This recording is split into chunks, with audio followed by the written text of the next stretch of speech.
2016년 7월 3일 하나님의 말씀을 선포하겠습니다. 요한복음 3장 22절에서 33절입니다. 22절은 제가 먼저 읽고 23절 이렇게 교독하시겠습니다. 이후에 예수께서 제자들과 유대 땅으로 가서 거기 함께 유하시며 침례를 주시더라. 요한도 살렘 가까운 에논에서 침례를 주니 거기 물들이 많음이라. 사람들이 와서 침례를 받더라. 요한이 아직 옥에 갇히지 아니하였더라. 이에 요한의 제자 중에서 한 유대인으로 더불어 결례에 대하여 변론이 되었더니 저희가 요한에게 와서 가로되 랍비여 선생님과 함께 요단강 저편에 있던 자 곧 선생님이 증거하시던 자가 침례를 주매 사람이 다 그에게로 가더이다. 대답하여 가로되 만일 하늘에서 주신 바 아니면 사람이 아무것도 받을 수 없느니라. 나의 말한 바 나는 그리스도가 아니요 그의 앞에 보내심을 받은 자라고 한 것을 증거할 자는 너희니라. 신부를 취하는 자는 신랑이나 서서 신랑의 음성을 듣는 친구가 크게 기뻐하나니 나는 이러한 기쁨이 충만하였노라. 우리 다 함께 같이 읽겠습니다. 그는 흥하여야 하겠고 나는 쇠하여야 하리라 하니라. 오늘 말씀의 제목을 나는 누구인가? 나는 내일을 꿈꾸고 있는가? 우리 같이 한번 크게 한번 선포해 보겠습니다. 난 누군가? 또 내일을 꿈꾸는가? 아멘. 난 누구인가? 내일을 꿈꾸고 있는가? 어떤 이의 꿈이라는 노래 제목입니다. 나는 누구인가? 내일을 꿈꾸는가? 나는 누구인가? 혹 아무 꿈이나 꾸고 있는 건가? 어떤 이는 꿈을 간직하고 어떤 이는 꿈을 나누어 주고 어떤 이는 꿈을 잊은 채로 어떤 이는 남의 꿈을 빼앗고 후련 부분입니다. 난 누군가? 또 여긴 어딘가? 지금 저 멀리서 누가 날 부르고 있어? 난 누군가? 또 여긴 어딘가? 이젠 우리 앞을 향해서만 나가겠어. 듀스의 노래입니다. 이 노래의 기원을 따지자면 폴 고갱의 작품 제목인 우리는 어디에서 왔으며 누구이고 어디로 가는가에서 따온 것으로 추측됩니다. 어떤 사람이 주변 환경을 모른 채 넋을 놓고 뻥 때리는 상황입니다. 너무나 엄청난 상황 등에 처해 있을 때 빗대어 사용하는 말입니다. 오늘 이 말씀을 통해서 나는 누구이고 내일을 꿈꾸고 있는가? 하나님의 성령의 음성을 들으시길, 그리고 나를 부르신 하나님의 목적을 말씀 안에서 나를 발견하고 말씀을 통해서 내일을 꿈꾸시기를 다시 한번 주님의 이름으로 축원합니다. 그런 사람은 하나님을 제한하지 않는 사람입니다. 그런 사람은 인생을 어디에다 투자할 것인지 잘 아는 사람입니다. 칼럼에 최고의 투자, 존 워너 메이커에 대한 인생의 일대기를 잠깐 여러분들에게 소개해드리고자 합니다. 존 워너 메이커, 필라델피아 변두리의 가난한 벽돌공의 아들로 태어났습니다. 아버지가 일찍 세상을 떠나서 가장의 역할을 해야 했습니다. 초등학교 2학년까지밖에 공부를 하지 못했습니다. 열악한 환경이었지만 그는 교회 학교를 통해서 경건한 신앙생활의 훈련을 받고 오직 주님만 신뢰하고 의지하며 성장했습니다. 후에 그의 탁월한 판단력, 아이디어, 경영 능력을 인정받아 최신부 장관을 하기도 했습니다. 1896년 세계 최초의 백화점을 세워서 백화점의 창시자이자 왕이 되기도 했습니다. 그가 모은 부를 세계 방방곡곡에 YMCA 건물을 지어주었습니다. 그는 최신부 장관을 할 때도 장관직은 부업, 주일학교는 교사의 본업으로 삼을 만큼 어린이를 사랑하고 주님을 전심으로 섬기고 아이들을 가르쳤다고 합니다. 어느 날 갑자기 기자가 찾아와서 선생님께서 지금까지 투자한 것 중에서 가장 성공적인 것은 무엇인지요? 이렇게 질문을 했습니다. 그는 서슴없이 이렇게 대답했습니다. 내 재산은 건물과 땅만 해도 대략 200억 달러가 넘습니다. 그러나 이 가운데 가장 가치 있고 소중한 최고의 투자를 한 적이 있습니다. 바로 내가 11살 소년이었을 때 나는 그때 2불 75센트를 주고 빨간 가죽의 성경, 오늘날 나를 만든 이 성경을 1년 반 동안 이 성경책을 사기 위해서 벽돌 나르는 일을 했다고 합니다. 존 워너 메이커. 가난한 소년이었고 가난한 소년 시절을 겪었고 성경을 통해 그는 꿈을 키웠습니다. 성경의 가르침대로 살았고 그는 나는 날마다 성경을 먹고 성경과 더불어 내 인생의 하루를 시작했다라고 그는 나의 가장 인생 중에 가장 보람 있는 일이었고 참 가치 있는 일이었다라고 말하고 있습니다. 투자할 시간과 돈이 있다면 여러분 어디에 투자하시겠습니까? 그렇다면 내가 하려고 하는 우선순위의 투자는 무엇입니까? 나는 누구입니까? 내일을 꿈꾸고 있습니까? 이 말씀을 통하여 하나님의 뜻을 여러분들이 깨닫게 되시어 세상에 살면서도 세상에 투자하지 않고 하나님 나라에 투자함으로 큰 기쁨의 삶을 살아가시기를 다시 한번 주님의 이름으로 축원합니다. 침례 요한이 그런 인생을 살았습니다. 오늘 본문입니다. 29절입니다. 나는 이러한 기쁨이 충만하였노라. 나는 누구인가? 나는 꿈꾸는 자인가? 나는 누구인가? 또 여긴 어딘가? 사람이 누구나 이 땅에 태어나서 한 번은 죽게 마련입니다. 우리가 죽으면 어떻게 되는 것일까? 사람들은 죽은 후에 어떻게 되는지 알 수 없다고 합니다. 예수님을 믿지 못한다는 것은 그분의 존재를 알지 못하기 때문입니다. 그래서 영원한 생명을 얻지 못합니다. 여러분 세월호 사건을 기억하십니까? 2014년 4월 16일 오전 8시 50분 전라남도 진도군 조도면 부근 해상에서 200명의 이상의 어린 생명을 빼앗아갔습니다. 대부분 인생의 꿈을 펴보지도 못한 어린 학생들이었기에 마음이 참으로 많이 아팠습니다. 그들이 이 여행으로 죽을 것이라는 걸 미리 알았다면 아마 여행을 가지 않았을 것입니다. 언제 어느 때나 우리는 죽을 수 있습니다.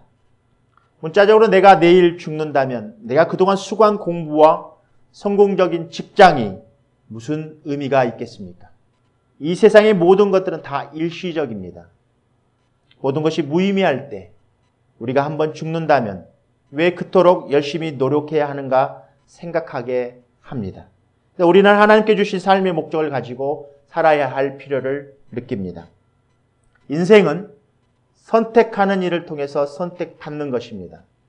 그리고 결단으로 이루어집니다. 아무리 좋은 것을 선택하여도 결단하지 못하면 선택한 일은 성취할 수가 없습니다. 오늘 본문의 침례 요한은 하나님의 선택의 도구로 부르심을 받았습니다. 30절입니다. 우리 다 함께 크게 한번 읽어보겠습니다. 그는 흥하여야 하겠고 나는 쇠하여야 하니라. 그는 예수 그리스도이십니다. 그는 흥하여야 하겠고 나는 쇠하여야 하리라.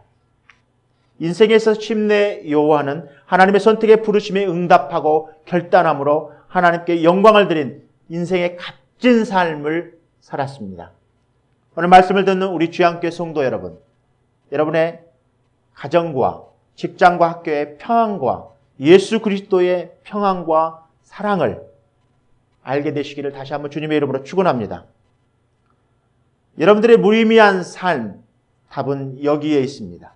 그 답은 예수 그리스도이십니다. 그는 여러분들에게 영원한 것을 주실 것입니다.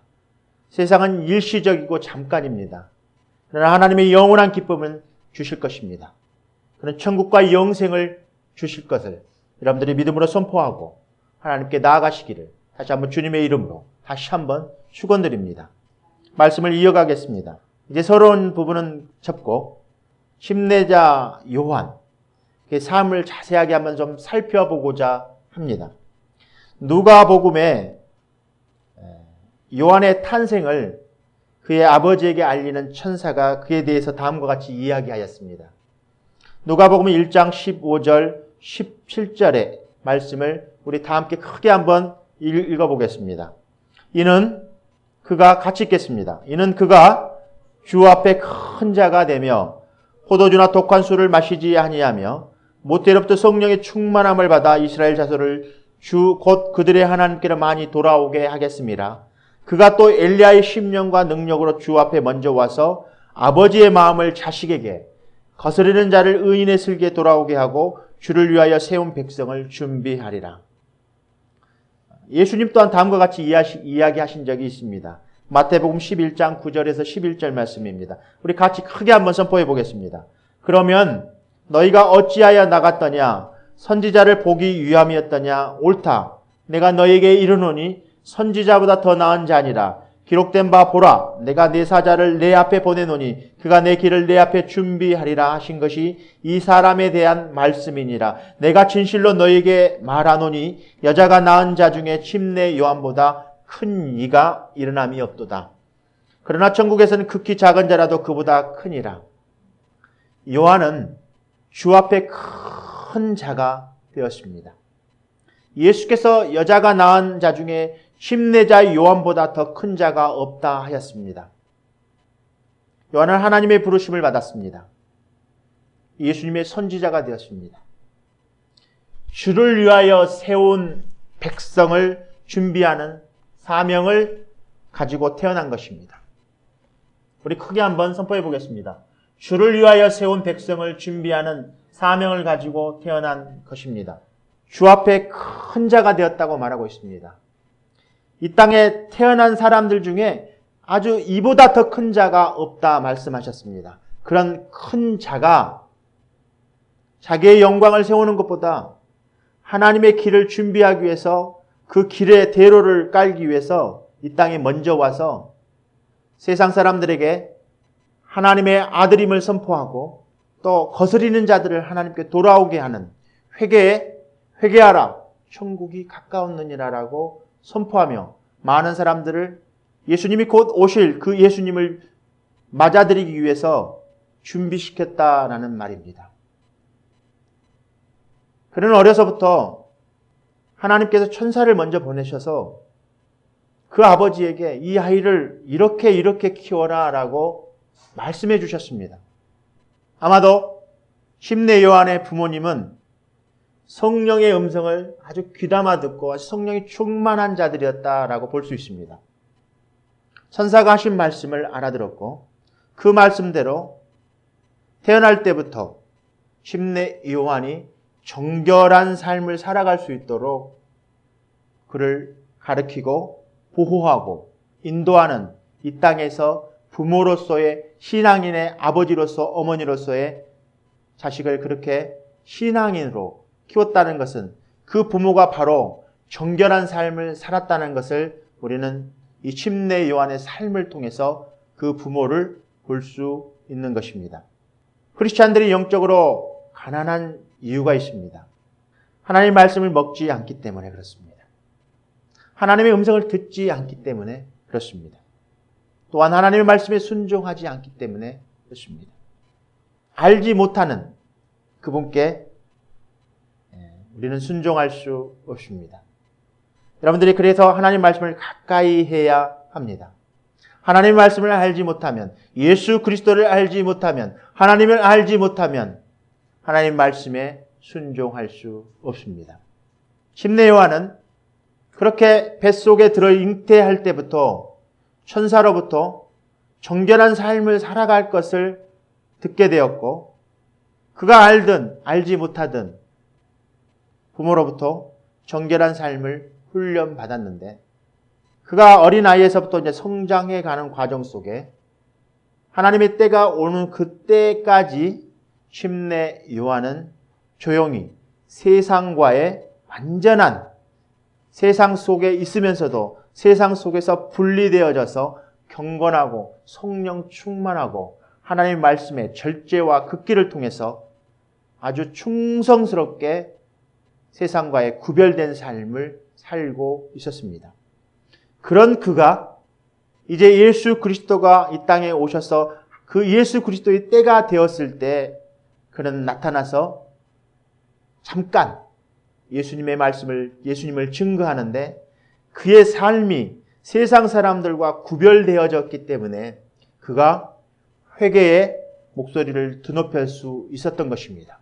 그리고 제사장들과 세상 사람들의 타락한 방종한 사치와 아주 타락한 종교인들에게 그는 단호하게 하나님의 말씀대로 정결한 삶을 살았기 때문에 그 정결함을 통해서 하나님의 말씀을 복음을 선포할 때 많은 사람들이 침례 요한을 선지자로 알고 따랐습니다. 신앙생활은 아니라고 또한 사치와 또 방종과 타락과 어떤 그런 구별된 삶이 아주 정결한 삶을 말하고 있습니다. 특히 유대 땅 지금 침례 요한이 나타났을 때 문화적인 배경이 제사장에 이르기부터 시작해서 많은 백성들이 그런 타락의 삶을 살고 있었습니다. 사치한 삶을 살고 있었습니다. 그러한 시대가 오늘날 우리들의 시대가 아닌가 싶습니다. 그런 제사장들, 특별히 유대 제사장들, 성전 안에서 물건을 사고 팔고 거기에 대한 이득금을 챙기고 그걸로 사치와 방종과 사치스러움을 살고 있는 유대인의 제사장들을 통해서 오늘날 현재 많은 목회자들과 많은 교회에서 사역하고 있는 사역자들과 아마 다를 바 없는 그런 교회의 큰 모형의 사치와 목회자들의 큰 사치, 방종, 타락 현장을 우리는 눈여겨볼 수 있습니다. 그런 그가 복음을 전할 때 그런 유대 제사장들에게 아주 경고의 메시지를 전하고 있는 것입니다. 그래서 구별된 삶, 정결한 삶을 통하여 그는 절제했습니다. 세상에 살면서도 세상에서 절제의 삶을 살았습니다. 그는 먹는 음식은 석청이었고 의복은 낙타 털옷을 입고 있었습니다. 비단옷도 아닌 낙타 털옷. 삶이 검소함으로 그 시대에 절제하지 못하는 많은 그리스도인들에게 아주 경고의 메시지를 주면서 그는 아버지의 오시는 그 길을 준비하는데 그가 먼저 와서 아버지의 마음을 자식들에게 전합니다. 그리고 하나님의 말씀을 거스리는 자들에게 의인의 슬길에 의인 안으로 들어오게 하도록 주를 위하여 백성을 준비했다는 말입니다. 여러분, 여러분들의 영혼의 다스림, 통치, 소유는 누가 여러분들의 영혼을 통치하고 소유하고 다스리고 인도함을 받고 보호를 받고 있습니까? 사람의 몸은 하나님의 영과 말씀을 담는 그릇입니다. 그래서 몸과 마음을 정결하게 해야 할 필요가 있습니다. 우리가 하나님에 의해서 지켜주고 지킴을 받고 또한 보호를 받을 수 있는 것은 하나님의 말씀에 순종하는 것입니다. 한번 같이 한번 읽어보겠습니다. 하나님의 말씀에 순종하는 것입니다. 우리 크게 한번 선포해 보겠습니다. 여러분의 영혼의 다스림, 통치, 소유권이 어디에 있는가? 여러분들 하나님의 통치와 소유권, 하나님의 말씀에 의해서 다스림을 받고 있습니까? 그렇게 또 인도함을 받고 있습니까? 두 번째입니다. 세상의 환경에 지배를 받지 않고 홀로 설 수 있는 것은 정결한 사람이 되어야만 합니다. 나는 누구입니까? 복음의 메시지는 예수 그리스도여야 합니다. 나는 누구입니까?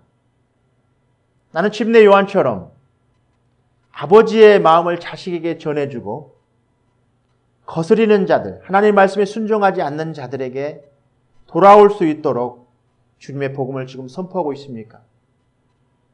우리의 과거는 이 침례 요한처럼 예수님이 처음 오셨을 때 초림을 준비하고 복음을 전하고 있는 모습입니다. 또 우리의 모습은 과거 예수를 믿지 않고 정말 거스리는 자에 속해 있었을 수도 있겠습니다. 나의 과거의 모습은 하나님의 그런 나는 누구인가? 또 내일을 꿈꾸고 있지 않을 수 있었습니다. 그러나 오늘 현재 우리는 예수 그리스도를 나의 아버지라 내 안에 초청해드리고 나의 아버지로서, 나의 주님으로서, 나의 구주로서, 나의 왕으로서, 나의 심판주로서 내 안에 모셔드리고 그분의 통치를 받고 있는 예수 그리스도를 믿는 자들로 오늘 현재 이 자리에 서 있는 줄로 믿습니다. 나는 누구입니까? 예수 믿는 자입니다. 나는 누구입니까? 예수 믿는 자입니다. 나는 누구입니까? 예수님께 순종하는 자입니다. 그렇다면 나는 내일을 꿈꾸고 있습니까? 그렇다면 재림을 준비하는 자들입니다. 과거에 예수님의 초림을 준비해서 백성들에게 그 초림을 준비하게 하게끔 준비한 자가 침례 요한이었다면 오늘날 우리 지금 현재 우리들은 이제 예수님의 재림을 준비하는 자들이어야 합니다. 미래 우리의 예수님이 다시 오시는 그 길을 이제는 심판주로 오시는 그 분의 길을 준비하는 자입니다. 그래서 많은 사람들에게 그 아버지의 마음을 전하고 거스리는 자들에게 회개하라 천국이 가까웠다. 이제 심판의 때가 가까워졌다. 종말의 때가 가까워졌다라고 복음을 전해야 되는 그런 자리에 서 있는 것입니다. 우리의 과거, 우리의 현재, 우리의 미래를 나는 누구인가? 나는 내일을 꿈꾸고 있는가? 그런 하나님의 부르심의 목적을 잘 오늘 말씀을 통해서 깨닫고 오직 예수 그리스도가 유일한 희망이요. 그 예수 그리스도가 우리의 영원한 삶의 길이요. 그분이 선한 길이며 그분이 고든 길이며 그분이 옳은 길이며 그분밖에는 우리가 하나님 나라에 들어갈 수 있는 통로라는 사실을 여러분들이 깨달으시고 주님이 걸어가신 그 길을 여러분도 동일하게 걸어가신다면 방종을 살고 있는 삶의 모습과 그 말씀에 의해서 순종하고 존경하는 삶을 살고 있는 삶의 경계가 확실히 갈라지게 될 것입니다. 여러분, 그리고 경계선상에서 방종의 삶을 과거의 그대로의 삶 속에서 오늘 현재 살고 있습니까? 그렇다면 오늘 현재 여러분들의 삶이 예수 그리스도를 정말 그 거스르는 자였다면 예수님께 다시 나와서 여러분들의 마음을 주님 앞에서 청소함 받고 깨끗해져서 말씀으로 여러분들 마음이 깨끗해져서 여러분들의 성전이 주님을 담을 수 있는 그릇으로 준비하지 아니하시겠습니까? 그리고 오늘 현재 그 예수 믿는 자로서 나는 누구인가? 예수 믿는 자. 내일을 꿈꾸고 있는가? 재림을 준비하는 자로서 그렇다면 어떻게 침례 요한처럼 세상에서 큰 자였고 이 땅에 태어나 잉태된 자들 중에서 이보다 더 큰 자가 없다 말씀하시는 그런 침례 요한처럼 여러분들도 이 땅에서 아주 귀한 하나님의 자녀들입니다. 그런 여러분들이 이제 그 주님이 오실 날을 준비하면서 정말 오시기 전까지는 여러분들의 영광을 이 땅에 드러내면서 주님이 정말 오셨을 때 나는 죽어지고 예수님만 드높일 수 있는 그런 존귀한 자들 되시기를 다시 한번 주님의 이름으로 축원합니다. 그러나 이 땅에서 우리가 어떻게 주님의 통로가 되어야 될 것인지 확연히 우리는 말씀에 순종하는 자들이 되어야 될 줄 믿습니다. 그리고 정결한 삶을 살아야 될 줄 믿습니다. 우리가 아무리 복음을 선포하고 어떠한 좋은 것들을 사람들에게 나눠준다 할지라도 우리가 말씀에 순종하지 아니하고 정결한 삶을 살지 못한다면 그 복음은 100%에서 한 50% 정도까지는 아마 사람들에게 비춰지는 그 복음은 아마 진리가 아닌 비진리의 모습으로 비춰질지 모르겠습니다. 정말 진리가 우리 속에서 진리대로 그대로 시석되지 아니하고 나갈 수 있는 것은 우리가 깨끗함을 통해서 그 진리를 다른 사람들에게 그 통로를 통해서 그대로 전해줄 수 있는 것입니다. 여러분들은 귀한 그릇들입니다. 그래서 여러분들의 그릇을 귀하게 하나님 앞에 올려드리기를 다시 한번 주님의 이름으로 축원합니다. 하나님의 영광을 위해서 그렇게 살아가시는 여러분들 되시길 다시 한번 주님의 이름으로 축원합니다. 여러분들의 몸은 예수 그리스도가 십자가에서 핏값으로 여러분들을 사셔서 여러분들의 몸을 거룩하고 아주 성결하고 깨끗하고 정결한 몸으로 하나님 앞에 거룩한 산제사의 제물로 하나님 앞에 드릴 수 있도록 매일 정결한 삶을 살아가실 때, 그렇게 여러분들의 몸을 보존해 드릴 때 주님께 영광을 올려드릴 수 있는 것입니다. 침례 요한은 태어나기 전부터 그렇게 잉태되었을 때부터 하나님의 보호 아래 그렇게 인생이 시작되었습니다. 정결하고 거룩한 몸으로 말씀 앞에 충성스럽고 성령이 충만한 삶을 그렇게 어린 시절을 살아갔었습니다. 그것을 가능케 했던 것은 하나님의 전적인 보호하심과 인도하심이 있었지만 그 부모의 삶이었던 것입니다. 그 부모의 삶이 침례 요한의 정결하고 성령 충만함을 삶을 수 있도록 그렇게 보호하고 인도함을 하나님의 통로가 되어주었던 것입니다. 침례 요한도 하나님의 말씀을 준비하는 자였지만 그 부모도 그 준비된 자를 다시 준비케 하는 도구의 역할을 그 부모도 하였던 것입니다. 이제 그 침례 요한이 성령 충만함으로 광야에서 세상의 사치와 더럽고 추악한 방종의 탐심 것들을 다 저버리고 구별되고 정결하게 광야에서 훈련받고 살았던 이유는 그 당시 교육 체계가 성전 안에서 자녀들을 가르치고 집안에서 자녀들을 가르치는 모든 제도가 타락의 현장에 있었기 때문에 그 자녀들이 성장할 수 없는 상황 속에서 하나님은 특별히 침례 요한을 구별하여서 광야에서 침례 요한을 가르쳤던 것입니다. 오늘날 우리들에게도 동일하게 적용되는 것은 이 땅에 있는 교회 안의 시스템들, 제자 훈련하고 교회 안에서 어린 유스에서부터 시작해서 작년에 이르기까지 성경 말씀을 가르치고 모든 제도가 사치와 탐심과 방종과 타락의 현장 속에서 지식만 자녀들에게 가르치기 때문에 삶이 변하지 않는 것입니다. 하나님의 말씀이 절대로 희석되지 아니하고 진리가 그대로 자녀들에게, 교회 안에서 또 성장하고 있는 어린 아이들에게, 또 청년들에게, 어른들에게 이르기까지 하나님의 말씀이 희석되지 아니하고 그대로 정결함을 드러내기 위해서는 먼저 된 자들은 하나님의 말씀을 담는 그릇을 준비해야만 합니다. 그런 몇 사람의 하나님의 부르심 받은 종들이, 그렇게 몇 사람의 하나님의 부르심의 목적을, 뜻을 깨닫는 자들이 그렇게 교회 안에서 정말 진리의 빛을 드러낼 때 교회는 하나님의 영광이 임하는 것입니다. 그리고 많은 사람들이 그거를 통해서 하나님의 말씀을 준비하는 이 마지막 때 예수님의 재림을 준비하는 자들로 키워낼 수 있고 그런 자들을 준비시킬 수 있는 그런 위대한 일을 우리도 이곳에서 할 수 있는 것입니다.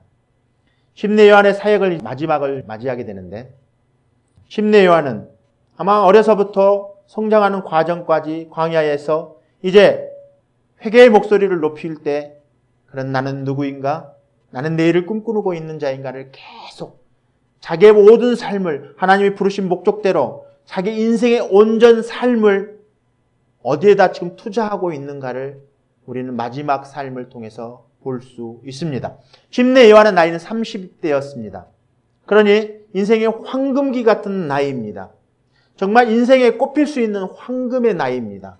그런 그가 세상과 결별하고 세상 속에 있지만 세상을 따라가지 아니하고, 세상 속에 있지만 세상의 사치를 따라가지 아니하고, 세상 속에 있지만 세상이 타락한 것들을 따라가지 아니하고, 세상 속에 있지만 방종하지 아니하고, 구별되어져서 하나님 말씀을 사모하고 하나님을 사랑하고 이 말씀 속에서 훈련받고 또 정결한 삶을 살아갔던 것은 그가 나는 누구인가, 내일을 꿈꾸고 있는가를 보여줄 수 있는 정말 확실한 증거이지 않은가 싶습니다.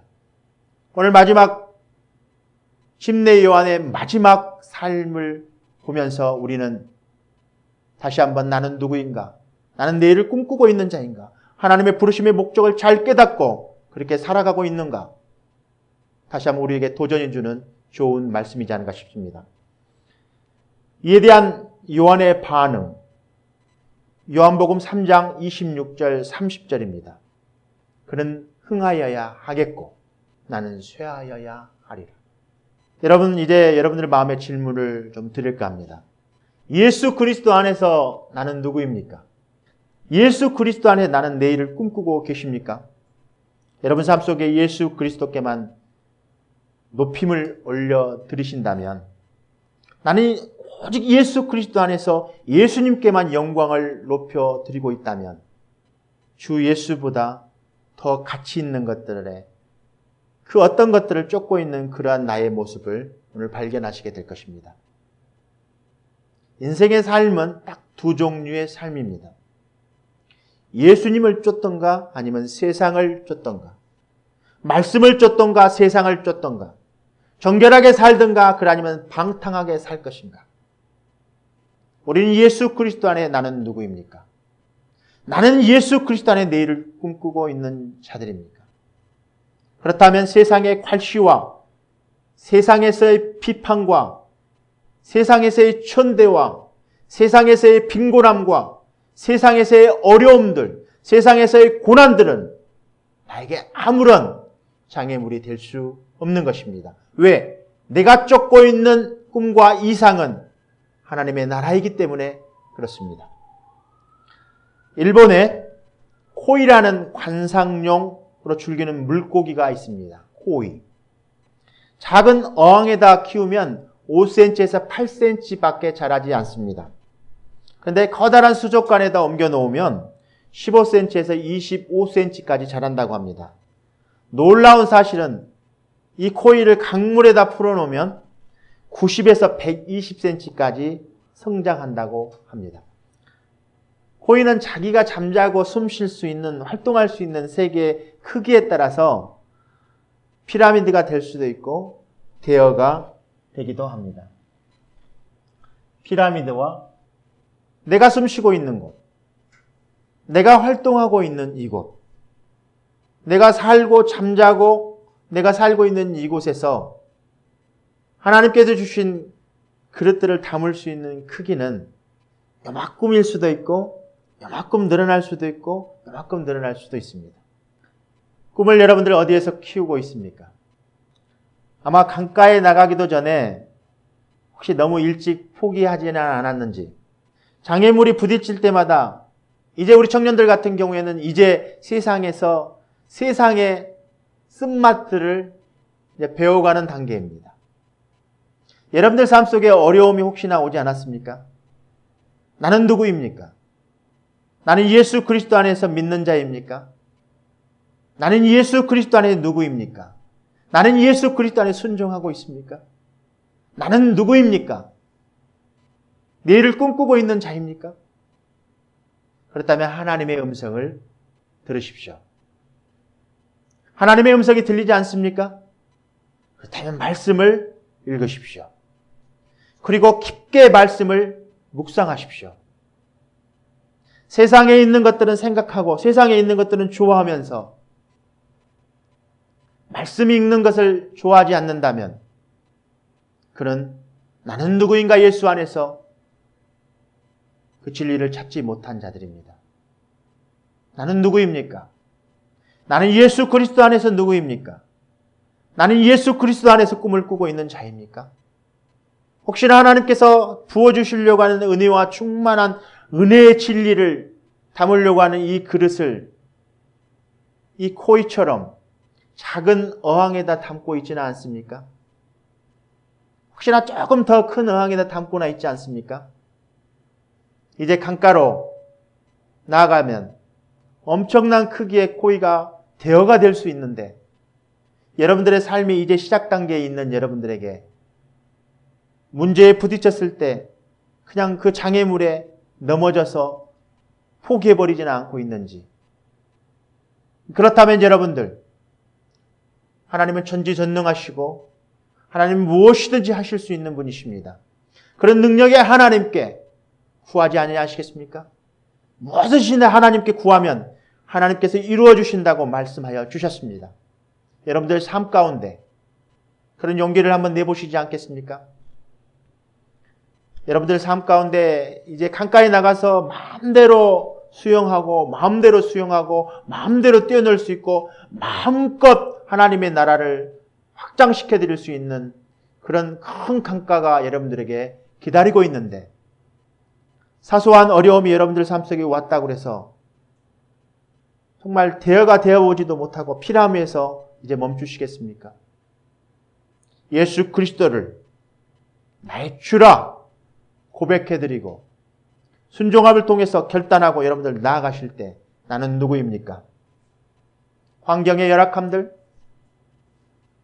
세상의 빛을 바라보고 있는 여러분들의 마음들, 세상과 나를 항상 비교하는 세상의 관점들, 혹시나 여러분들 하나님께서 여러분들을 대어처럼 키우고 싶어 하시는데 혹시나 하나님의 말씀이 여러분들 들어오지 못하도록 혹시 제한하고 있는 부분들이 무엇입니까? 여러분들 삶 가운데 하나님의 임재가 여러분들 안에 임하려고 하는데 그 제한하고 있는 것들이 무엇입니까? 그런 제한하고 있는 것들을 하나도 빠짐없이 한번 적어보시지 않겠습니까? 그리고 그것들을 놓고 하나님께 올려드리지 않겠습니까? 하나님, 나는 할 수 없습니다. 그러나 하나님께서는 하실 수 있습니다. 하나님, 나의 모든 열악한 환경들 좁은 틀의 꿈에 가두지 않게 하여 주시옵소서. 하나님께서 피라미가 대어가 되게 해주실 수 있는 그런 전능하신 분인데 그런 나의 그런 그릇을 내가 혹시나 제한하고 있지는 않는가? 또 남이 큰 꿈을 꾸고 있는 그 꿈을 제한시키지 않고 있나? 우리는 오늘 말씀을 통해서 십내의 요한의 마지막 감옥에서 사형의 틀로 가야 되는 그런 상황 가운데 있습니다. 황금 같은 나이에 그렇게 살지 않아도 되는데 나도 조금 사치를 좀 맛보볼 수도 있고 나도 좀 멋지게 살아보고도 싶고 나도 좀 세상에서 뽐 좀 내보고 싶을 수 있는데 세상에서 이보다 큰 자가 없다 말씀하셨는데 사람들이 많이 십내의 요한을 따르고 아마도 요즘 많은 교회들을 바라보면 정말 훌륭하고 정말 덕망 높으신 많은 사역자들이 많이 있습니다. 얼마나 많은 사람들이 그를 존귀하게 여깁니까? 그런데 그가 예수님이 나타나야 되는 그 장소에 자기를 더 높여서 예수님이 나타나지 못하도록 혹시 제한하고나 있지 않는가? 요즘의 교회의 현실을 바라보게 됩니다. 예수님이 있어야 될 그 교회의 문턱이 너무 높아서 가난하고 저 없고 힘든 사람들이 그 문턱에 들어갈 수 없을 정도로 교회의 문턱이 혹시나 높지는 않는지, 복음을 전하려고 하는 사람들이 너무 예수님보다 높이 있으니 그 사람과 소문이라도 한번 잡아보고 싶은데 금가루를 묻혀 있고 황금의 옷을 입고 있는데 어찌 다가갈 수 있겠습니까? 우리는 낮은 자리로 돌아가야 합니다. 예수님이 있어야 될 자리에 예수님이 있게 하고 우리는 낮아져야 우리를 통해서 예수님이 높아지게 할 수 있는 것입니다. 십내 요한의 마지막 삶, 이제 사형의 틀로 가게 됩니다. 히브리서 11장은 요한과 같이 순교자들에 대해서 다음과 같이 이야기하고 있습니다. 히브리서 11장 35절 38절입니다. 우리 다 함께 크게 한번 읽어보겠습니다. 어떤 이들은 더 좋은 부활을 얻고자 하여 심한 고문을 받되 구차히 풀려나기를 원하지 아니하였으며 또 어떤 이들은 조롱과 채찍질 뿐 아니라 결박과 옥에 갇히는 시련도 받았으며 돌로 치는 것과 톱으로 켜는 것과 시험과 칼로 죽임을 당하고 양과 염소의 가죽을 입고 유리하며 궁핍과 환난과 학대를 받았으니 이런 사람은 세상이 감당하지 못하느니라. 그들이 광야와 산과 동굴과 토굴에 유리하였느니라. 나는 누구입니까? 예수 안에서. 나는 내일을 꿈꾸고 있는 자들입니까? 예수님의 초림이 있었을 때도 이렇게 예수님을 전하는 하나님의 부르심의 목적대로 살아가고 순종하는 사람들은 세상 속에서 유리했습니다. 거할 곳이 없어도 동굴과 토굴에서 살았어야 하며 많은 학대와 고난과 죽임을 당해야 했었습니다. 오늘날 우리들에게 이제 심판의 때가 다가오는데 더 엄중한 하나님의 심판의 때가 다가옵니다. 첫 초림 때에는 예수님의 은혜가 오는 시대였기 때문에 너무나 즐겁고 기쁜 일이었습니다. 그러나 이제 심판의 때가 다가온다면 믿지 않는 자들에게는 기쁨보다는 슬픔이, 두려움이 오게 될 것입니다. 그러나 믿는 자들에게는 이 침례 요한처럼 기쁨이 넘쳐나시게 될 것입니다. 나는 누구입니까? 예수 안에서. 나는 무엇에 투자하고 있습니까? 그렇다면. 나는 내일을 꿈꾸고 있습니까? 예수 안에서. 그렇다면 나는 내 인생의 삶을 무엇에 투자하고 있습니까? 이 세상을 바라보는 여러분들의 시야에서 세상 속에서 조금만 여러분들에게 장애가 온다면 그냥 쳐져버리고 그냥 엎어져 버리고 세상에 나가보지도 못하고 빛도 펴보지도 못하고 세상에서 세상에 눌려버리는 여러분들의 삶. 이제 다시 여러분들 일어나셔서 하나님의 말씀과 하나님의 그 은혜의 진리 말씀에서 바로 쓰셔서 이제 예수 그리스도 안으로 나오시지 아니하겠습니까? 그 예수 그리스도 앞에서 하나님의 능력을 받고 이 땅에서 세상은 아무것도 아니다. 나의 기쁨은 나는 누구이며 나는 내일을 꿈꾸고 있는 자인가? 나는 예수 안에서 나는 믿는 자이고 예수님께 순종하는 자이며 예수님의 말씀에 따라가는 자이며 이 땅 어떤 것들도 세상 가치와 가치에서 정결한 삶으로 구별되게 살아가며 그런 말씀에서 그렇게 하나님의 말씀대로 순종하고 살아가고 있는 그런 자입니다. 그렇다면 나는 어떻게 살아야만 합니까? 나는 어떻게 살아야만 합니까? 침례 요한은 황금과 같은 나이 30대에 죽어야 하는 그 예수님을 높여드리기 위해서 자기는 죽어야만 하는 그런 상황에 이르게 되었습니다. 그렇다면 우리는 이제 누구에게 우리의 시선과 마음을 고정시켜 드려야 할까요? 히브리서 12장 1절에서 2절입니다. 인내로서 우리 앞에 당한 경주를 하며 믿음의 주요 또 온전케 하시는 이인 예수를 바라봐야 합니다. 그는 그 앞에 있는 기쁨을 위하여 십자가를 참으사 부끄러움을 개의치 아니하시더니 하나님 보좌 우편에 앉으셨느니라. 믿음의 경주. 한 고난과 환난이 오게 될 것입니다. 핍박과 어려움이 오게 될 것입니다. 그러나 세상에서 사치하고 호화스럽게 살았던 그들의 삶은 이제 이 다시 오실 예수 그리스도 앞에 서는 날 그런 지옥의 심판 앞에 서게 될 것입니다. 그러나 이 땅에서 고난, 예수 그리스도, 나는 예수 안에서 누구이며 하나님의 부르심의 목적대로 살아왔고 정결하고 하나님 말씀에 순종하면서 이 땅에서 하나님의 뜻을 이루어드리는 그런 예수만 바라보고 살았던 사람들은, 세상에서 핍박과 괄시와 어려움을 겪고 살았던 사람들은, 오직 인생의 목적을 예수님께만 투자했던 사람들은 예수님이 다시 오실 날 빛난 얼굴로 기쁨과 감사가 넘쳐나는 그런 날이 올 것입니다. 오늘 여러분들에게 그런 날을 바라보시면서 나는 예수 안에서 누구이며 나는 예수 안에서 내일을 꿈꾸고 있는 자인가? 그렇다면 세상 속에 나아가서, 가정 안에 들어가셔서, 직장 안에 나아가셔서, 학교에 나아가서 세상 속에서 그런 사람들에게 아버지의 마음을 전하시지 않겠습니까? 그리고 거스리고 하나님 앞에서 하나님의 말씀대로 불순종하고 있는, 살아가고 있는 많은 사람들에게 심판의 때를 여러분들 선포하시지 아니하시겠습니까? 그런 영광의 상급을 그래서 받지 않으시겠습니까? 여러분들 이제 그렇게 이 땅에서 그런 귀한 하나님의 자녀들이 되시기를, 눈에 보이지 않는 그 영원한 예수 그리스도께 투자하시기를 다시 한번 주님의 이름으로 축원드립니다. 오늘 말씀을 마치고자 합니다.